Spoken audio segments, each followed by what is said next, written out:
Je ne suis pas formateur, mais je forme. Quoi? Et oui, ils sont nombreux à vendre des formations, mais ils ne sont pas formateurs. Comment cela s'explique-t-il?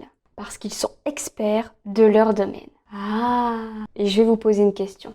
Combien d'entre vous sont arrivés par hasard dans la formation? Beaucoup, n'est-ce pas? On est très souvent parachuté en tant que formateur parce qu'on est expert de notre domaine.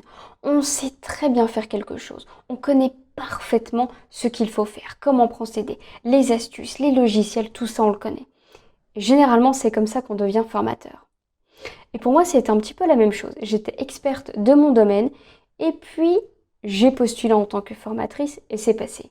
Parce que je connaissais, bon, c'était dans du centre d'appel, vous le savez, je connaissais parfaitement le front office, le middle office, le back office.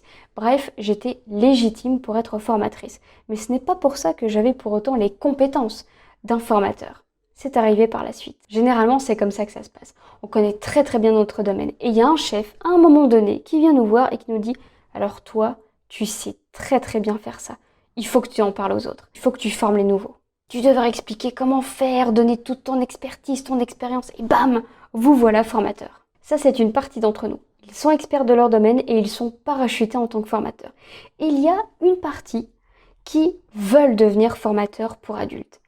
Ils vont se former, suivre une formation, 8, 9, 10 mois de formation, faire des stages, ils vont apprendre ce métier. Ouais, enfin, ils sont 4. Et le dernier groupe, ils veulent vendre des formations sur Internet. Pourquoi? Parce que ça rapporte, c'est super simple. Je crée une formation, je la mets en ligne, les gens l'achètent. Une fois qu'elle est créée, je peux en vendre à tout va. C'est bon ça. Alors bien sûr, entre en ligne de compte tout ce qui est arnaque évidemment, puisque certains veulent faire de l'argent mais pas forcément de la qualité.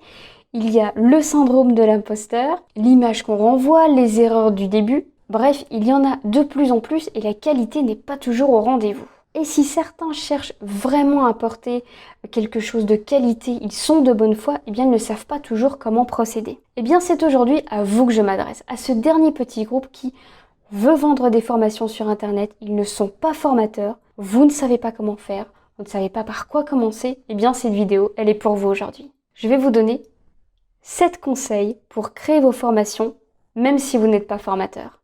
Et ça peut être un bon rappel pour ceux qui sont expérimentés, non? En effet, ça conviendra à tout le monde. Mais je m'adresse vraiment aujourd'hui à ceux qui veulent vendre des formations, mais qui ne sont pas formateurs. Parce que ça a fait partie d'un de mes coups de gueule où je me suis dit, mais enfin, mais qu'est-ce qu'ils ont tous à vouloir vendre des formations? Formateur, c'est pas un métier anodin. Ça s'apprend certes sur le terrain, on peut en faire son métier, on peut l'apprendre par des formations, mais quand même, on peut pas s'improviser formateur, ça c'est pas possible. Et j'ai pu en voir des formations, j'en ai même acheté parce que le marketing était très très bon. Je me suis dit, mais c'est pas un formateur qui a fait ça, mais il est où le suivi? Comment est-ce que je vais retenir l'information? Comment est-ce qu'on valide ma compréhension? Bref, je suis restée sur ma faim. Et ça fait vraiment partie d'un de mes coups de gueule où je me suis dit, mais on s'improvise pas formateur. C'est pas un métier anodin, je suis désolée. Donc, je me suis dit, allez, plutôt que de crier et dire, oh, qu'est-ce que vous faites? Ça ne sert à rien de s'énerver ou de pointer du doigt ces personnes-là. Tout le monde a une bonne raison de vendre des formations, même si on n'est pas formateur, il y a quelque chose quand même qu'on veut transmettre. Il y a quelque chose où on se dit, allez, je veux donner cette information. Et on le voit, il y a des formations pour tout et n'importe quoi. Mais il y a des personnes qui sont de bonne foi, qui veulent vraiment transmettre une information qui est importante, transmettre un savoir-faire. Et donc, je me suis dit, ces personnes-là, eh bien, je vais les aider. Ok, vous ne faites pas partie des formateurs. Vous n'avez pas été formé pour ce métier. Par contre, vous avez une expertise dans un domaine particulier. Eh bien, je vais vous aider. Voilà comment on peut créer des formations. Premier conseil. Que cherchez-vous à faire? Est-ce que vous souhaitez apporter de l'information, acquérir une expérience, développer un savoir-faire? C'est une question cruciale qui va vous permettre de cadrer votre formation, de l'orienter et bien sûr d'éviter de vous éparpiller. Deuxième conseil, c'est pour qui? À qui allez-vous vous adresser? Qui est votre public? Qui est votre cible?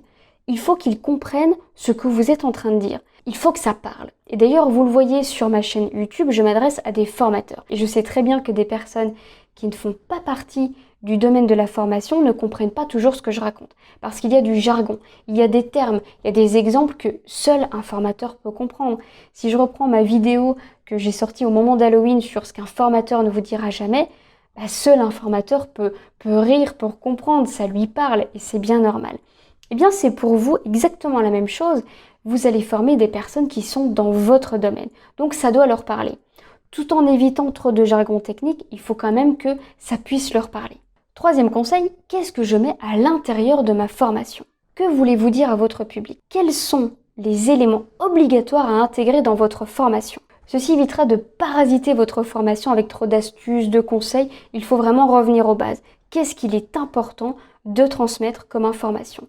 Qu'est-ce qu'ils doivent savoir? Bref, revenez-en aux bases. Quatrième conseil, vos sources. D'où proviennent vos informations?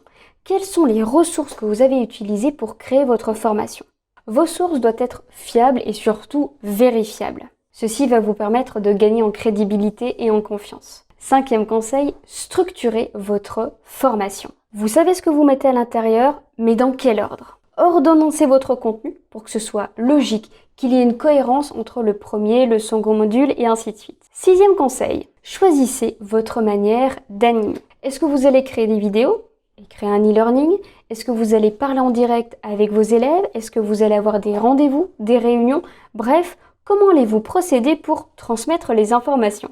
Encore une fois, soyez logique. Qu'est-ce qui convient le mieux à vos élèves dans votre thématique? Est-ce qu'il vaut mieux que vous échangez directement avec des élèves? Est-ce que des vidéos peuvent suffire?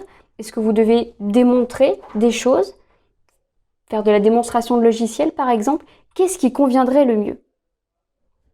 Alors on va mettre de côté tout ce qui est croyances limitantes, je ne passe pas bien la caméra, machin.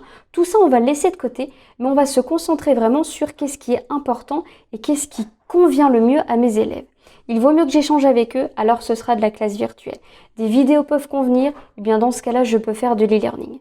Regardez ce que font les autres, ça peut vous aider. Septième conseil, et non pas des moindres, allez chercher ceux qui savent. Il n'y a pas de honte à aller demander de l'aide à quelqu'un qui est mieux que vous dans un domaine. Si moi je ne maîtrise pas bien cette partie, je vais dire classe virtuelle, eh bien je vais aller voir ceux qui savent animer des classes virtuelles. Je ne suis pas formateur, je vais aller voir des formateurs pour connaître leur savoir-faire, leurs compétences, aller chercher qu'est-ce qui pourrait m'être utile moi dans ma création. Donc n'hésitez pas à aller voir des formateurs expérimentés, des enseignants. Comment est-ce qu'ils animeraient eux? Comment est-ce qu'ils procéderaient? Ceci va vous permettre de vous aiguiller un petit peu. Et encore une fois, il n'y a pas de honte à ça. Et bien au contraire, il vaut mieux aller voir quelqu'un qui a l'expérience, parce que ça va se voir si vous êtes formateur ou pas, et ça va voir aussi les techniques que vous appliquez. Et je le vois, des personnes qui ont pris des astuces de formateurs, mais qui ne le sont pas. On se dit, tiens, il utilise telle technique. Bon, il ne sait pas pourquoi, mais en tout cas, il le fait et il a raison de le faire. Donc, faites de même, allez chercher, allez puiser dans ces connaissances-là, et puis vous allez les utiliser. Vous aurez appris une façon de faire, votre formation va vraiment s'en ressentir, et vos élèves seront satisfaits. Et en plus, celui qui vous a aidé sera vraiment content de l'avoir fait. Parce que je pense que n'importe quel formateur est toujours content de pouvoir apprendre quelque chose à une autre personne. C'est la base de notre métier. Donc surtout, venez nous demander notre avis, venez nous demander des conseils, on est là pour ça. Et bien entendu, ma chaîne, mon site est là pour ça.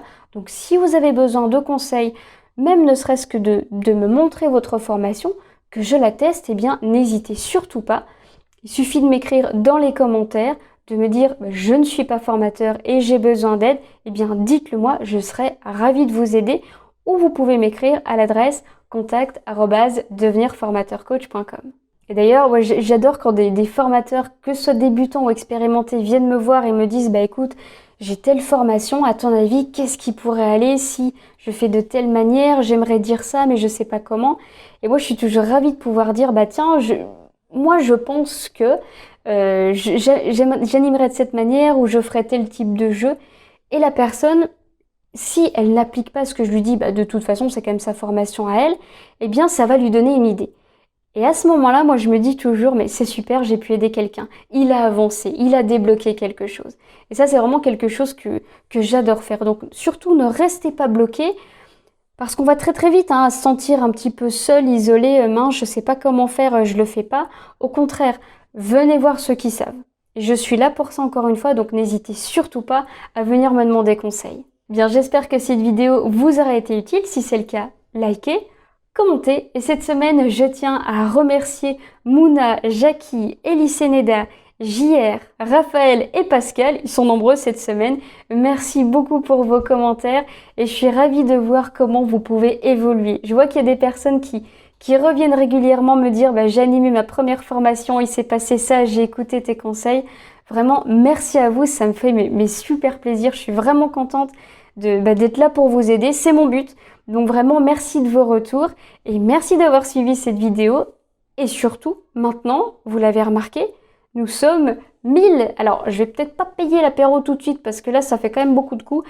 Mais en tout cas, vraiment, merci à vous. C'est impressionnant. Je ne reviens pas d'avoir atteint cet objectif. Je trouve ça incroyable et j'en suis vraiment très heureuse. Merci à vous. Et bien entendu, je vous retrouve la semaine prochaine pour une nouvelle vidéo.